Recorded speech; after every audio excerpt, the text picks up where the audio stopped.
Hey, welcome back to Youth Ministry with Tyshone Roland. This is episode 4, and today we're talking about youth conferences. And so to anyone out there that's planning a youth or young adult conference, or maybe you're a senior pastor, you snuck up on this little podcast and you're going to plan a conference. I pray it helps you too. And so before we get started, I want to recommend a book. It's called The Remnant by Pastor Larry Stockstill. I think we should all be resourcing ourselves with things like this, like resources of ideas and maybe book and recommendations. And we can strengthen our ministry by ideas. But I really learned this, and I think we all can agree, if we take a step back, the ministries that are strengthened by integrity are ministries that we should emulate. And Pastor Larry Stockstill has been a man that's been in ministry for many, many years. And as he gets older, his name is just getting bigger, and he continues to walk in integrity. And he gives some practical steps on how a young man or a young lady can just walk in integrity. And I just think in the day and age we're living in, you should get good ideas, but you also should walk in integrity. So get this book, The Remnant by Pastor Larry Stockstill. And then on top of that, on the subject of the Stockstills, Jonathan Stockstill is probably one of the best worship leaders to ever do it. No one's asked me about this, but literally, he's one of the best. Just thinking about youth ministry, you pull Jonathan Stockstill out of youth ministry, you don't got youth ministry. I don't know what you got, but you ain't going crazy. You ain't opening up the sky. Man, go somewhere. I don't know where that came from. Anyway, you need to get this book. And so I'm so excited for today's episode. I want to talk about youth conferences. I love youth conferences. If I think about a lot of the moments I had with God, you know what? They probably happened at a youth conferences. Sure, it happened at a camp. Sure, it happened at a church event on a normal Sunday, but a lot of them happen at a youth conference. I remember the first one that I went to, it was life-changing. I think I was around 11 or 12 years old. It was called the Door Youth Conference. Now, I went to one of those churches that when they touch you on your forehead, you know what you're doing. You better fall. And if you don't fall, you got a demon and there's something wrong with you. So you better fall. You better just... There you go, in the name of Jesus. You know how we do it. And I remember it was the last day of the door conference, and there was this like literal door frame, and every kid that walked through just fell under the power of God. It was just boom, boom. The bodies were everywhere. It was like a Pentecostal's dream, I'm telling you. And I remember that moment because that was the moment that I was like, you know what, this may be weird, but I feel good about it. There's something about this whole little experience that I can't deny. I feel better. I went home lighter. I felt peace. And you know what? I was looking forward to falling again. And somebody, whether they were going to push me or not, I was going to fall. But I just remember, even as a kid, like struggling with purity and bringing in a preacher to preach on purity. And while they were talking about porn, while they were talking about issues of the body, talking about living a scandalous lifestyle, being in the front row or being in the back of the church and saying, you know what, I don't want to live like that. And walking up to the altar and having a moment with God. I remember feeling called to the ministry, and I would try to sneak into some breakout sessions to hear them talking to leaders. I had no business being in the room at 16 years old, but I just wanted to sneak in just to see what they were telling those leaders because I wanted to be one of those leaders one day. And so as a youth conference, I could see the student sessions and I could see the leadership sessions, and there were so many experiences that I look back on that I cherish so much. And so every time I get up to preach at a youth conference, even this week, I'm going to be in Phoenix, Arizona on Saturday preaching at a youth conference. As I get up and preach, I'm so privileged because though I walk in a new anointing as an evangelist, I still see the 17-year-old in me, you know, when I'm looking at these kids. And I just always counted a joy and a privilege to preach at youth conferences. And since we're here, if you're ever looking for a speaker, it's my podcast. So you can get this online or you can get this in person, all right? So if you want to, you can go to TyshoneRoland.com. That's how you advertise yourself, people.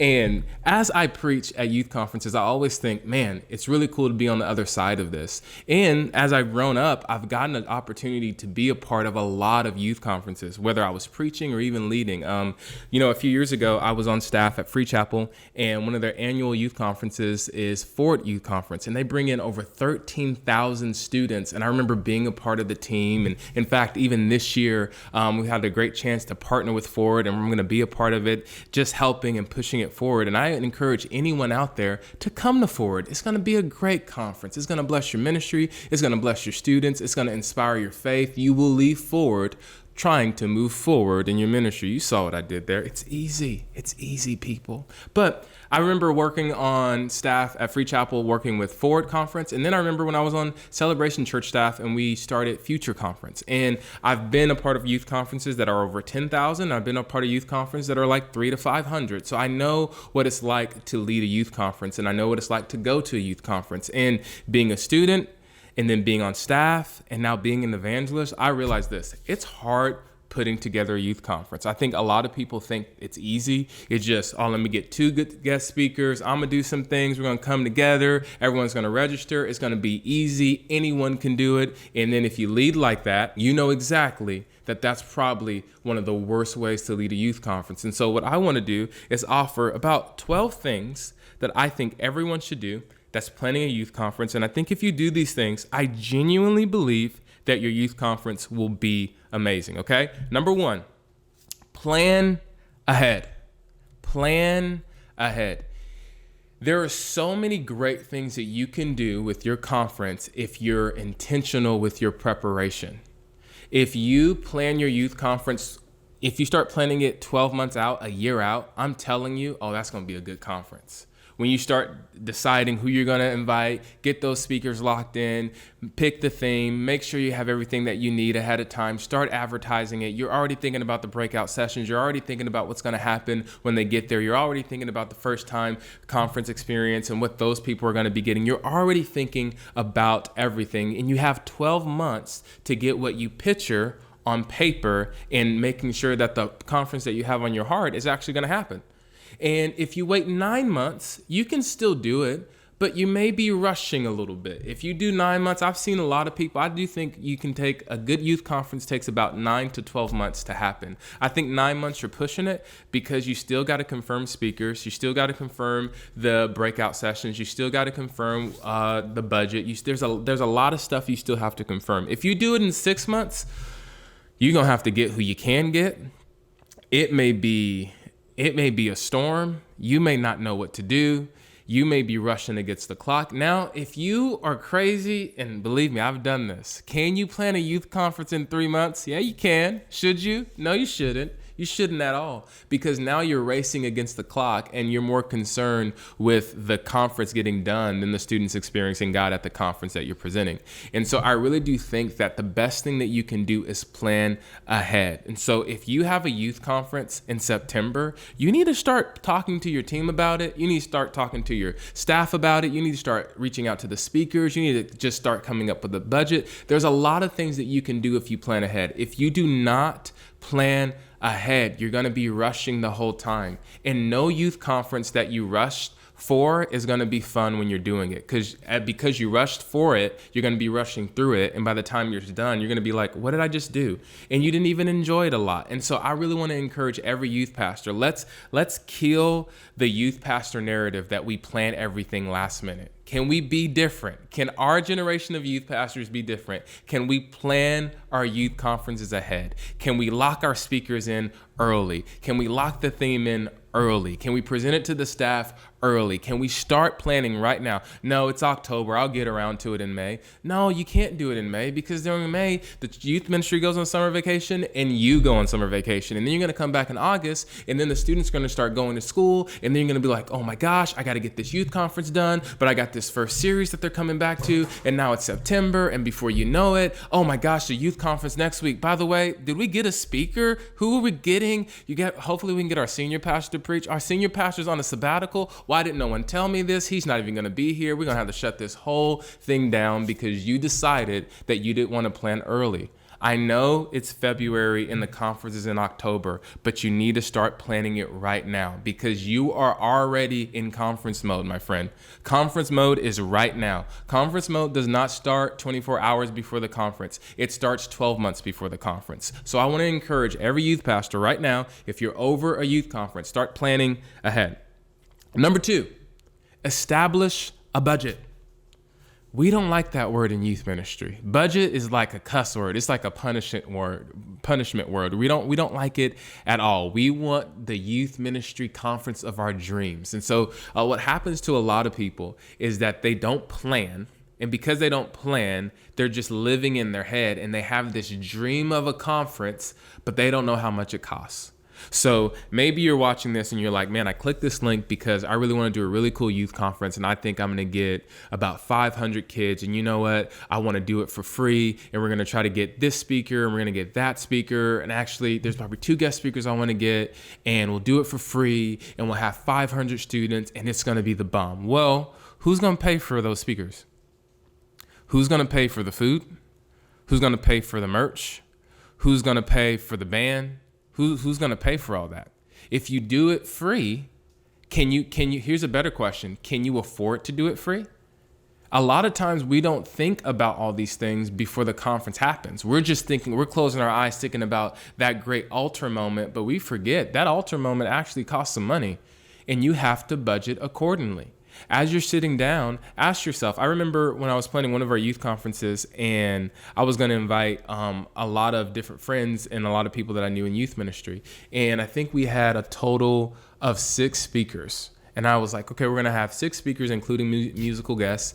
And within those 6 speakers, I realized that none of them traveled alone. So 6 tickets went to 12 tickets. And then I realized, man, they can't sleep outside. I thought they should, it's like at the end of the day, like Jesus didn't have a hotel, one of those guys. But I'm like, now they got to stay in a hotel. Oh, Lord, I got to feed them too. And now I got to feed them. And that's just the speakers. How much is that going to cost? Oh, gosh, that's going to cost $13,000, $14,000 just for that. And we're not even thinking about what we want to honor them with. Okay, we want to have merch. Who's going to buy the merch that the students are going to purchase? Because you're going to need that money first before you make that money later. So where does that money come from?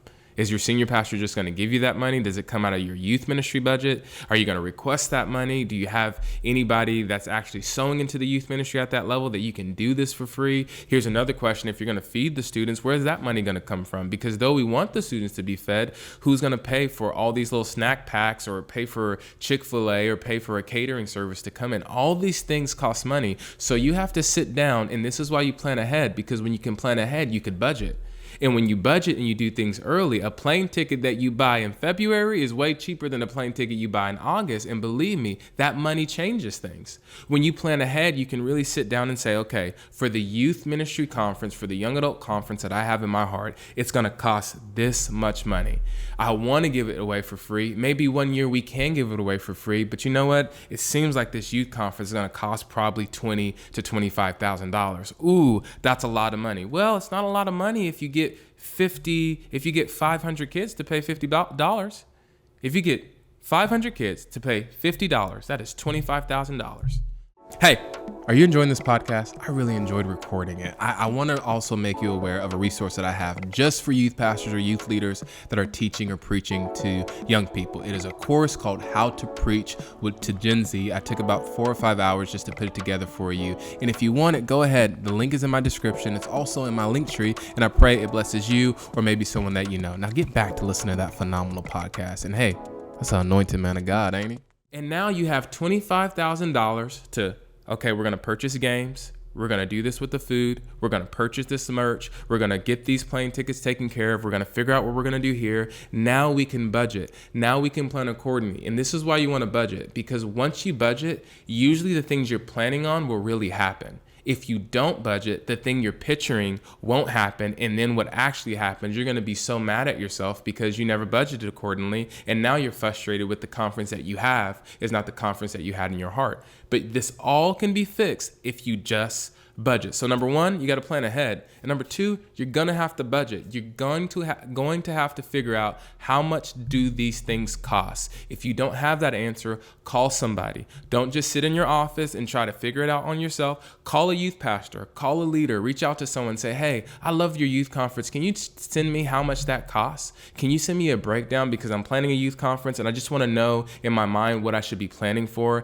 because I don't want to start something if I don't have really a picture of what it's going to end up being like. So can you help me out? So for any youth pastors out there, if you need help, you can reach out to me and I would love to help you and get you connected to someone that can show you exactly how to do a youth conference. Number 3, partnerships. Partnerships are so important if you're planning a conference. I'll tell you why. Because if you partner with other churches, now to get to that 500 number is a lot easier.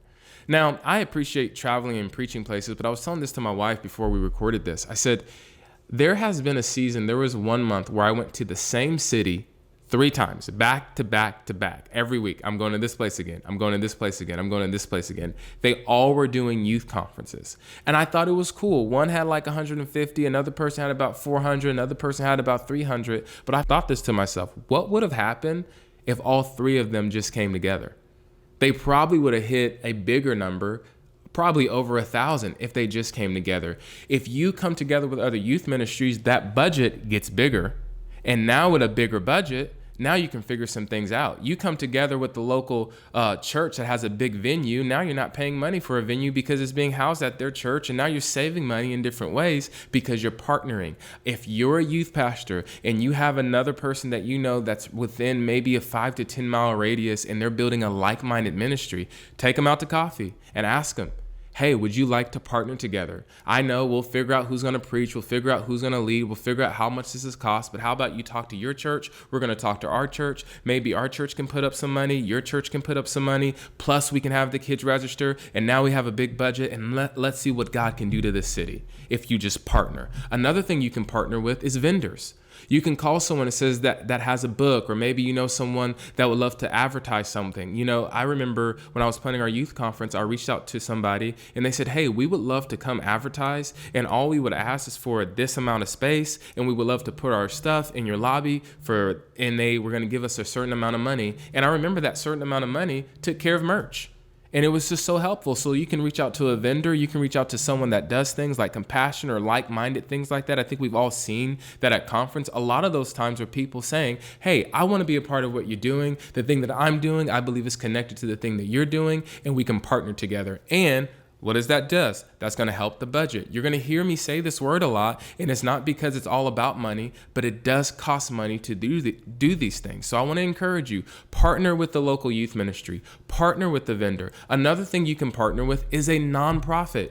You can go find out where are the kids at, who's having a good impact with the youth through a nonprofit. And you can say, hey, I have this youth ministry. We would love for you to bring your kids to this youth ministry. We had that happening when I was here in Jacksonville. I remember there was a guy that was a part of a ministry that was a nonprofit, and he was so encouraged with what the church was doing. He said, can I bring our kids to your guys' event? Absolutely, you can bring your kids to my event. What if you go reach out to the top 10 nonprofits that are in your city and see if they would like to bring their children to your youth conference? You may get 150 people from a nonprofit just to start. You never know. So I want to encourage you, partner with other people. You don't have to do it alone. Maybe you partner with a youth conference and you guys do it together. Maybe you partner with a greater conference. You say, you know what, in this season, we can't produce a youth conference, so we'll just go to a youth conference. And for some people, I remember for Ford was a youth conference for the youth ministry of Free Chapel, but it was also a youth conference for other people in the city, because that was the conference that they said, you know what, we're going to partner with them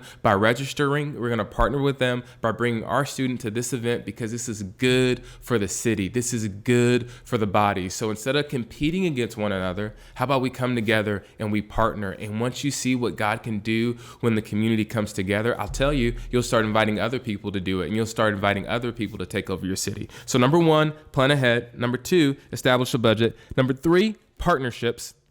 Number 4, present it to the executive team. Okay? So now you've planned it. Now you're picturing it. Now you're coming up with what you think the budget would be. You've talked to a few people to see who would want to be involved with it. You've done your due diligence of studying the land. You got a lay of the land. You are well versed with how much this is going to cost, who's going to be a part of it, what it's going to look like, and now you have your great idea.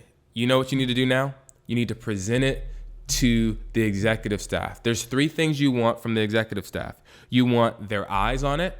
This is how you cross your T's and dot your I's. You want their eyes on it. You want them to see that you have this crazy game that you're going to blend up a whole bunch of stuff and you're going to feed it to children. You want them to see it. So if that kid does throw up, you'd be like, hey, I told you about this. This was not a surprise. I got your eyes on it.